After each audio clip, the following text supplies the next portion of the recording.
Olá, bom dia. Estamos aqui na TV Estadão nesta quarta-feira para fazer mais um Estadão Discute, programa que sempre nesse horário, às quartas-feiras, traz um tema relevante para debate, para análise, e estamos em plena campanha eleitoral que, com algumas variações, tem sido o nosso tema central nessas últimas semanas. E depois de amanhã, sexta-feira, começa o horário eleitoral obrigatório no rádio e na televisão. Vai começar com os governadores, candidatos aos governos estaduais, no sábado os candidatos à presidência, e é disso que nós vamos falar a partir de agora. O impacto que esse tipo de propaganda pode ter, se é que ainda pode ter, nas campanhas eleitorais, no convencimento do eleitorado, considerando a fase que estamos vivendo de grande disseminação das redes sociais. Para isso, apresento aqui os nossos dois convidados. Roberto Romano, que é professor de Ética e Filosofia da Unicamp, obrigado pela presença aqui com a gente. E também aqui conosco um especialista no assunto, Carlos Magnanelli, professor da SPM e autor do livro Jingles Eleitorais e Marketing Político, uma dupla do barulho. Só o título já justifica tudo. Obrigado pela presença. A gente daqui a pouco vai até assistir um pouquinho de alguns jingles que já foram divulgados, mas eu queria saber da expectativa de vocês, começando aqui pelo Magnanelli, até que ponto o rádio e a televisão podem ainda ter algum impacto na campanha eleitoral, para mudar o voto até de alguma pessoa? Então, eu estive acompanhando nos Estados Unidos as 3 últimas campanhas presidenciais. Dentro da George Washington University, eu levei 15 consultores brasileiros para acompanhar. Estou falando isso porque ali, nós aqui no Brasil entendemos que o Obama ganhou a eleição através da internet. E lá eles tiraram essa ideia da nossa cabeça. A diferença dos Estados Unidos com o Brasil é que lá a propaganda é paga. Cada inserção que você faz é paga, aqui é gratuito. E lá a política é positiva, aqui a política é negativa. Os nossos políticos acostumaram o nosso eleitor a receber alguma coisa em troca do voto.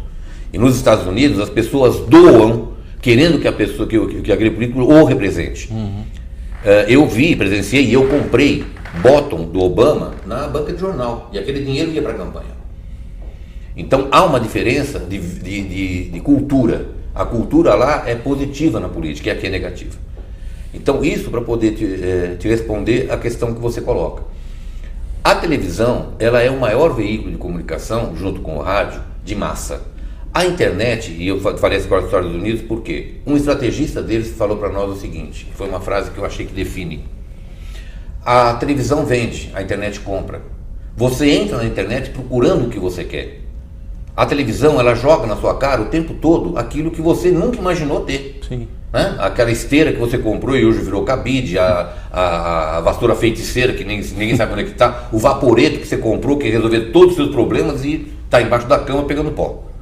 Então a televisão tem um fator de convencimento muito forte. Por quê? Porque ela vende. Ela convence você a comprar coisas que você realmente nem precisa. Já a internet, você entra na busca. Você vai buscar aquilo que você quer. E eu queria saber se eu tenho um eleitor comum, que entra na internet procurando em quem ele vai votar ou interessado em política. O eleitor comum. O que nós temos lá são militantes e simpatizantes se degladiando para saber quem xinga mais o outro. Então esse é o fator internet e televisão. A sua opinião, professor? É exatamente a mesma. Eu acho que você tem aí uma presença física ainda da televisão e do rádio que define um espaço, inclusive familiar, de debate. Quando você vai assistir um programa eleitoral, um jornal nacional ou uma espécie de boletim, você está em família, você está discutindo. Enquanto que na internet você está solitário. Mesmo que você seja no grupo de odiadores, você está solitário. Então, esse é um fator que me parece que é importante, que ainda guarda um certo traço de família e de política, no sentido exato da palavra. O que ele diz que é aquele elemento da televisão que oferece e não que exige uma busca, né? Acho que esse é um ponto importante. Agora, nessa eleição a gente tem o que talvez seja um paradoxo. Os candidatos que estão mais bem colocados nas pesquisas, eu não vou citar aqui o ex-presidente Lula, porque ainda não sabemos o que vai acontecer. De qualquer forma, é um dos que tem mais tempo também na televisão, o PT. Mas se a gente considerar Bolsonaro e Marina, primeiro e segundo, sem Lula, pouquíssimo tempo no rádio e na televisão. E outros que estão lá na rabeira, mais na rabeira, tem muito tempo. Geraldo Alckmin, Henrique Meirelles, para ficar em dois aqui. O que pode acontecer aí com quem tem pouco tempo e com quem tem muito tempo na avaliação de vocês? Eu fui diretor de televisão de várias emissoras. Então vou te falar como diretor de televisão. A televisão é um veículo sintético. O Enéas, com menos de 10 segundos, foi o deputado federal mais bem votado. Por quê? O argumento do voto é que vai interessar. Qual é o argumento do voto do Enéas? Todo mundo que era contra o que estava acontecendo na política dizia: meu nome é Enéas, e só dizia isso. Isso representava o argumento do voto de quem queria dizer que era contra tudo que estava estabelecido na política. Então, é o argumento que vai valer, não é o tempo. Televisão é sintético. Uma boa notícia na televisão tem 1 minuto. Uma ótima tem 1 minuto e meio. Uma excelente tem 2 minutos. Sim. Então, a televisão ela é constituída pela sintetização do argumento que você usa. E é o que vai valer. Professor, alguém pode virar o jogo? Não, eu acho que eu gostaria de completar essa questão, porque a televisão não é um sistema de saberes. Também pode ser, mas é um sistema de propaganda, né? Então, certa feita, uma colega sua, do jornal importante nacional, me disse: professor, o senhor terá 1 minuto e meio para falar. Eu peço que o senhor seja objetivo. Eu falei: não, você está me pedindo que eu seja breve. Objetivo é outra coisa. O objetivo é o que nós entendemos na universidade. Sim. Pesquisa, com dados e tempo. Agora, no caso da televisão, se esses candidatos que têm muito tempo soubessem utilizar o instrumento, evidentemente que eles teriam a dianteira. Mas pelo que nós estamos notando, não há esse saber, esse savoir-faire, né? Há uma... Não quero adiantar, vocês vão passar o jingle talvez do Alckmin, é um morticínio, né? Aquilo não leva ninguém a vibrar ou lembrar, mesmo que seja um incômodo na sua cabeça. Bom, vamos entrar um pouquinho então nessa praia aí do Manhanelli, do jingles. A gente vai assistir agora, vamos começar aqui com Álvaro Dias. Vamos assistir aqui um trecho do jingle do candidato do Podemos, Álvaro Dias. Vou pedir para a nossa produção colocar aí, nossa técnica também, para a gente comentar. E agora, vamos começar aqui com Álvaro Dias. Vamos assistir aqui um trecho do jingle do candidato do Podemos, Álvaro Dias. Que é melhor pro nosso povo. Olha o que o Álvaro fez, olha o que o Álvaro faz. Não vou viver de promessa, discurso e conversa. Eu quero a gente que traz uma história de verdade, de honestidade. Eu quero a gente que faz. Esse é honesto, esse é capaz. Enquanto os outros ficam no blá blá blá, Álvaro Dias fala e faz. Chega de blá blá blá. Bom, tá aí. É um sertanejo, dá pra chamar. É um sertanejo. Qual seria a proposta aí? A proposta é mostrar que ele tem capacidade de fazer. Só que ele não diz o que vai fazer. Você percebe que o jingle ele fez e ele faz. Do passado, mas não o que ele vai fazer. E uma campanha eleitoral vive da esperança do que vai fazer. O que é o voto? Eu te dou o voto, você me dá melhoria de vida. Essa é a troca. Ele não fala aonde ele vai melhorar a minha vida.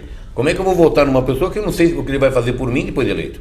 Então esse jingle pecou por causa disso, e a segundo pecado, não fala o número do candidato. Não falo, não tem o número. Não tem o número. E como conteúdo aí, professor? Olha, eu acho que, infelizmente, ele traz uma lembrança muito complicada, sobretudo em setores vastos da classe média brasileira.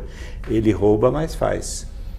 Isso aí talvez o marqueteiro não tenha pensado. Né? Eu acho que esse subconsciente que está presente em boa parte da classe média, que é muito moralista, né? São Paulo, Rio de Janeiro e tal, isso aí não pega muito bem, não. E ele fez e faz lá no Paraná, né? No Brasil ninguém sabe. Do Paraná, foi governador do Paraná, senador pelo Paraná. Vamos ver agora aqui o jingle do Ciro Gomes. Já chama a atenção, que o Manhanelli já falou para a gente antes, né? Aqui para mim, professor Romano. Para as repetições, ele contou, né? São 67 repetições do nome Ciro. Então, não sei se alguém vai querer contar aí, mas não perca a conta, vamos assistir. Coração a mil, é Ciro presidente do Brasil. Ciro, oh, oh, oh, Ciro.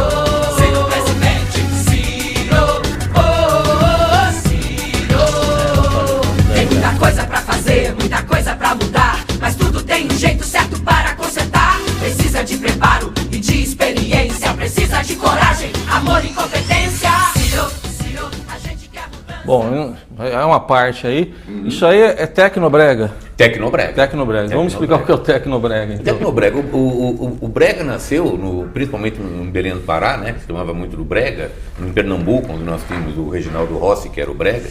E o tecnobrega é a inserção de instrumentos musicais tecnológicos, ou seja, tecnologia moderna dentro da música brega. Então se tornou o tecnobrega, que é esse tipo de música que nós ouvimos aí do Álvaro, né? Tá. Que fala várias vezes do Ciro, que fala várias vezes o nome dele e imita até o Mamonas Assassinas, né? Do tem quando, mais. Quando o Mamonas falava, peraí que tem mais tem, né? Mais e é a mesma coisa, Bom, e o conteúdo aí, professor? O conteúdo, eu acho que, essa técnica de repetir o nome é conhecida desde Platão, né? Você repete, que convence. Eu acho que às vezes não dá certo. Mas eu não reparei, tem o número não tem ali? Número não tem o também. número. Não tem o número. Do PDT teria que aparecer o 12. Teria que aparecer o número, exatamente. E tem a Kátia, né? Ele cita a vice, né? O argumento do voto desse jingle, você percebeu, é a mudança. Aliás, todos eles falam em mudança. Todo mundo quer mudar. Todo mundo quer mudar. Agora, para onde eu não sei, mas todo mundo quer mudar. Todo mundo quer mudar. Vamos seguir aqui agora vendo o jingle da campanha do MDB, de Henrique Meirelles. Vamos ver como é que é. De novo, Olha ele aí de novo. Mas ele nunca teve, só chamar que o homem vem. Quando bate o desespero, meu amigo, não tem erro. Esse homem é ligeiro, é só chamar que ele vem. Vem com a coragem de encarar os desafios. Vem com a firmeza de quem sabe aonde ir. Vem com o pulso e o coração brasileiro de quem sabe... Tá aí, o ritmo nordestino, amanhã identifica melhor. Eu fiquei com a impressão de super-herói, é isso? É exatamente isso. Quer dizer, quando você tem um problema, você chama quem? Chama. Super-homem. Taranã, ele vem para resolver o problema. Então ele está se colocando como o Superman, que qualquer problema que você tem, você chama que ele vem para resolver. Por aí. Com capa e tudo, hein? Com a cueca em cima da calça. Vamos criar essa imagem na cabeça. Meirelles com capa agora. Capa. E Na cueca verdade, em cima da calça. o beneficiário dessa propaganda chama-se Luiz Inácio Lula da Silva, porque ele veio para resolver o problema do Lula, que tinha toda a questão do plano real, da macroeconomia, né? E chamou o Henrique Meirelles para salvar o plano macroeconômico. Eu acho que esse é o mote que ele já está usando no discurso até de campanha. Agora, o engraçado é que o argumento dele é o mesmo argumento do Lula. Na hora que nós vamos, não sei se vai passar aqui o jingle do Lula, mas o jingle do Lula fala a mesma coisa. Ele se coloca também como super-homem. Se tem um problema, chama o Lula para resolver. Para resolver. Exato. O argumento de voto é o mesmo. Bom, vamos aí com o jingle do candidato que movimenta as redes sociais, né? Jair Bolsonaro agora. Para a gente acompanhar. Amanhã ele vai comentar. Eu me lembrei um pouquinho do Lulinha Paz e Amor, mas vamos ver, vamos ver. Com esperança e eu quero um novo rumo e eu não tô sozinho para um Brasil mais forte, só há esse caminho.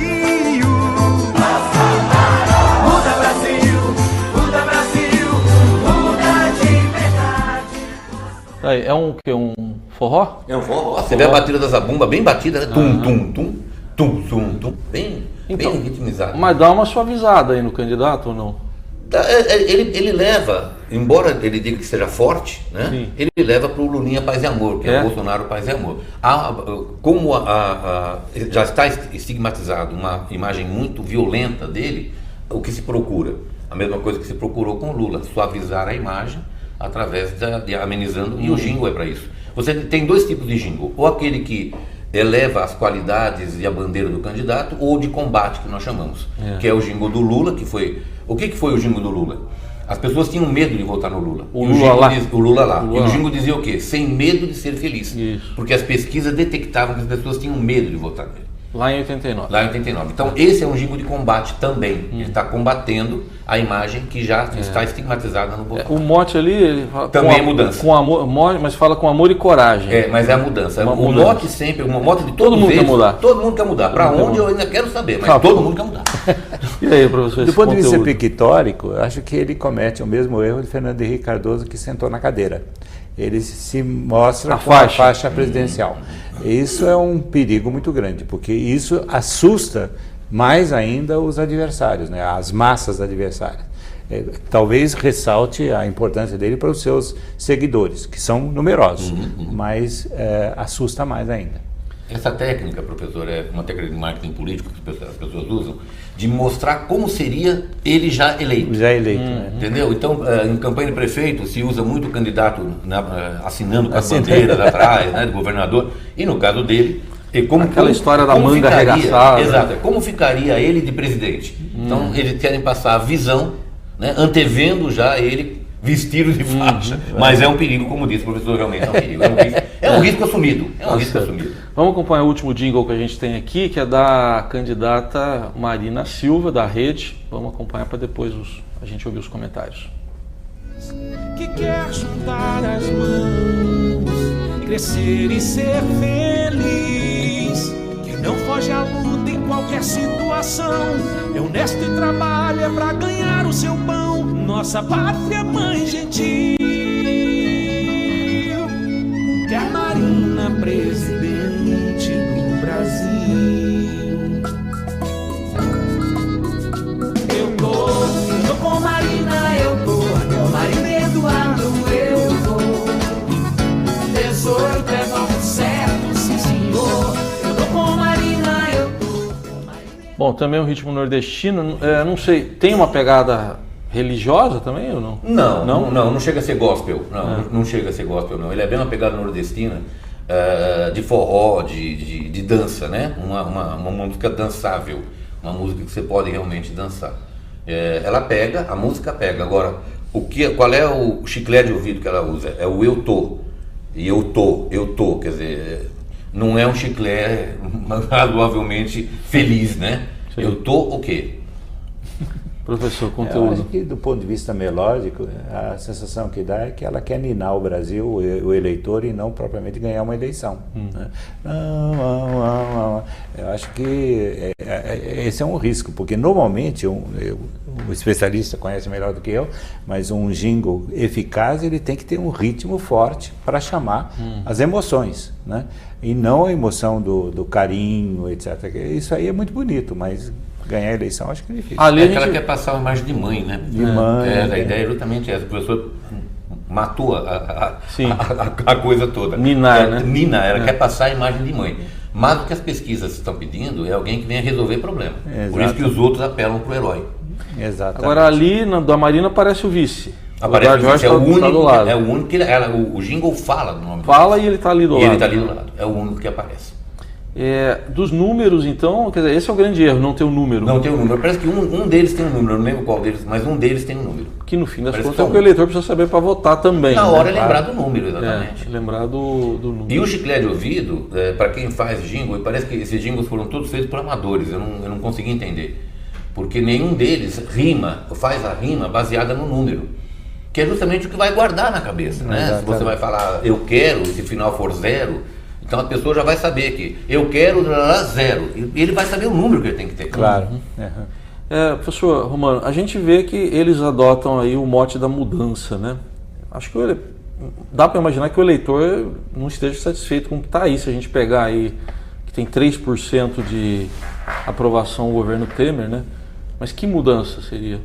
Exatamente. Veja, esse é um ponto de desgaste retórico que precisaria ser mudado. Nós conhecemos essa história da mudança desde Getúlio Vargas.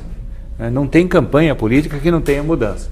O ápice foi JK, né? Mas também os militares usaram isso no seu governo, também a Collor e outros, né? Então, veja, o Lula, né, usou muito isso.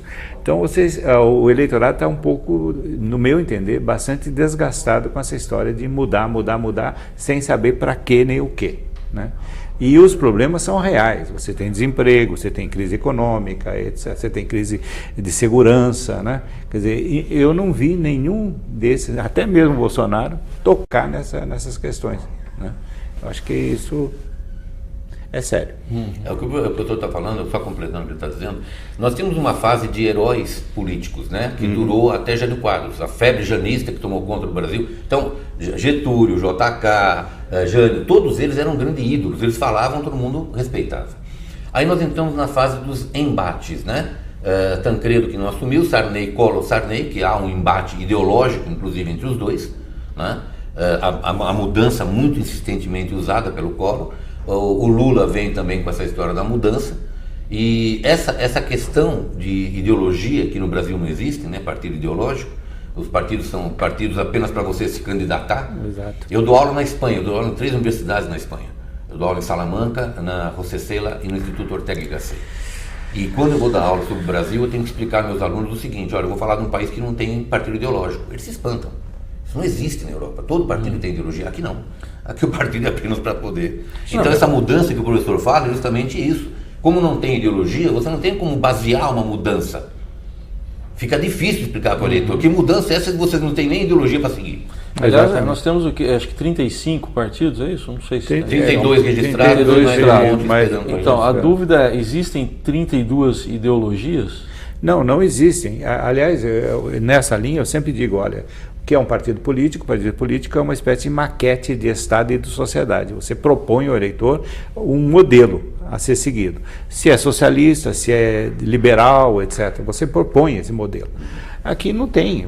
Você vê um sujeito de extrema direita fazendo aliança com o de esquerda e etc, etc. Então, e defendendo os programas de esquerda. É uma salada absolutamente indigesta, né? Que leva a essa mudança indiferenciada. Mudar para quê? Para onde? Né?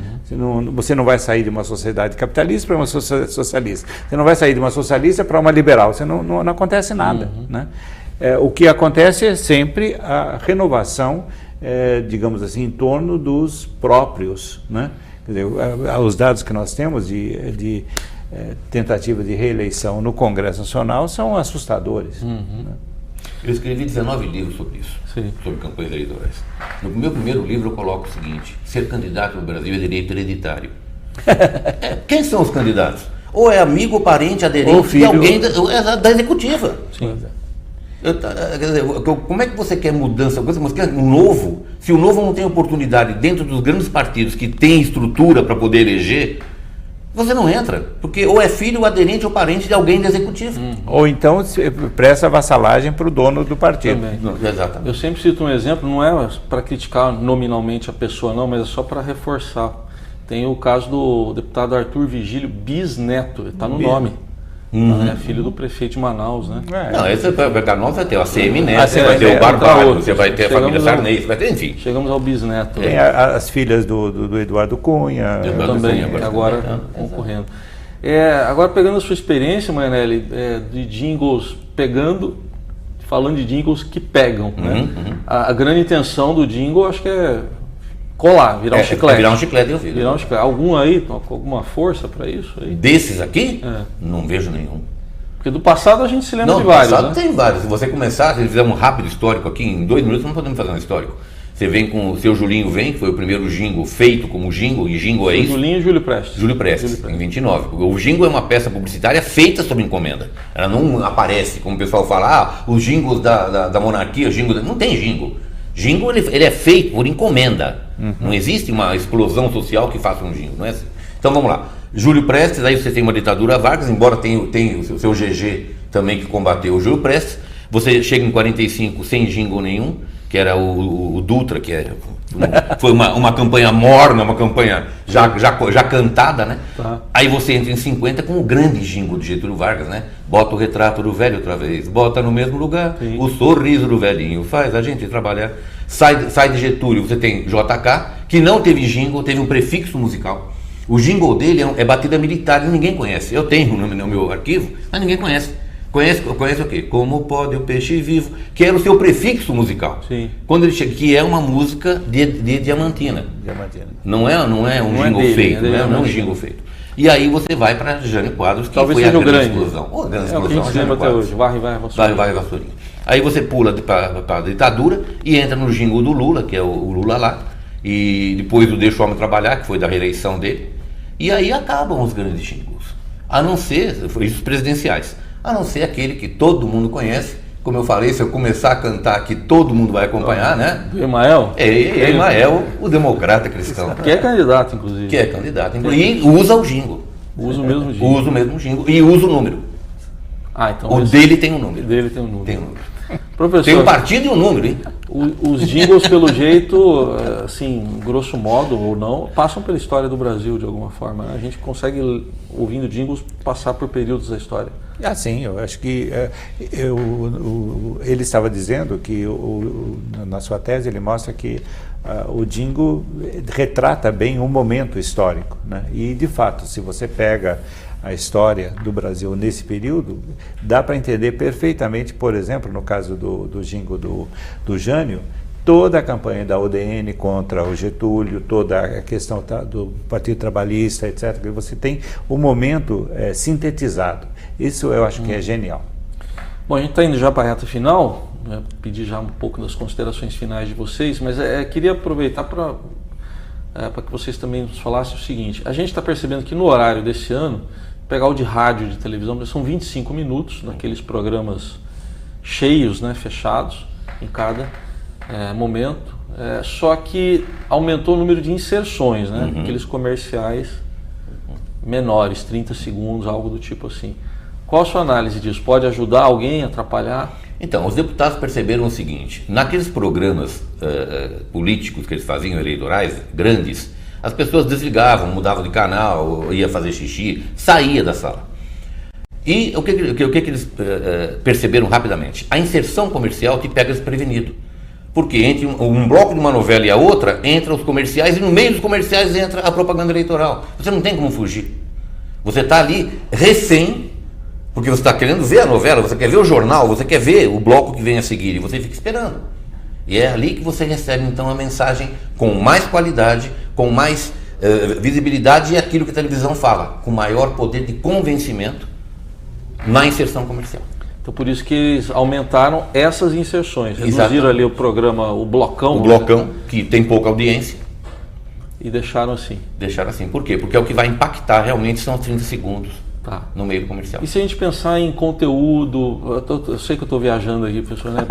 Sugerir temas para debate, grandes temas nacionais. Não, isso não existe. Eu me lembro sempre essa questão do tempo. Quando eu fiz o serviço militar, o sargento, entre um pontapé no traseiro e outro, gritava, na ordem unida, rápido, ligeiro, para não pensar, para não perder tempo. Essa é a lógica da propaganda, da retórica e do convencimento. Você não pode perder tempo pensando, né? Então, se você consegue fazer um jingle eficaz nesse sentido, você bate lá no fundo do subconsciente da pessoa. E aí ela guarda. Bom, tudo isso aí, para quem tiver disposição, paciência, enfim, a gente confere a partir de sexta-feira, né, no horário eleitoral. Eu só queria terminar dizendo o seguinte: o jingle é uma ferramenta multiuso. Tá? Não é feita para um uso só. Ela é usada em comício, é usada em videoclipe, ela é usada na internet, ela é usada na televisão, ela é usada no rádio, é usada nos carros de som, enfim. É uma ferramenta de propaganda e publicidade de multiuso. Tá? Então não tem... As pessoas falam, vai acabar o jingle. Dificilmente vai acabar o jingle, porque ele é de multiuso. Muito bem. Quero agradecer aqui então ao Carlos Manhanelli, professor da SPM, autor do livro, vários livros, mas eu peguei esse para citar que tem mais a ver com o tema nosso aqui, Jingles Eleitorais e Marketing Político, uma dupla do barulho. Obrigado e até uma próxima oportunidade. Obrigado a vocês, um abraço. Agradeço também ao professor de Ética e Filosofia da Unicamp, Roberto Romano, mais uma vez. Até uma próxima, professor. Até a próxima. Só queria deixar registrado o prazer de estar aqui do lado do mestre Romano. Muito Foi um bem, grande prazer. é meu. Foi um grande prazer. Muito bem, a gente agradece aí também a sua companhia na TV Estadão. A gente tentou antecipar um pouquinho desses jingles que estarão aí nas telas, nos rádios, né, nas rádios de todo o Brasil também, que a gente vai acompanhar a partir de sexta-feira no horário eleitoral, que, bom, como eu costumo dizer, é obrigatório, é gratuito sim, mas tem a parte da renúncia ali, quer dizer, não é totalmente de graça, né? tem ali uma renúncia fiscal, mas vamos ali tentar analisar com alguma paciência e ver se eles nos ajudam a definir alguma coisa nessas eleições, das quais a cobertura continua. Lembrando para você que tem as sabatinas do Estadão que estão sendo realizadas com os candidatos à presidência, cobertura no jornal, no portal, na Agência Estado, na Rádio Eldorado e também com os carrapatos, que é o núcleo de carrapatos do Estadão, que está ali, né, como diz o nome, coladinho com os candidatos. Obrigado e até quarta-feira que vem, de volta aqui com o Estadão Discute. Tchau.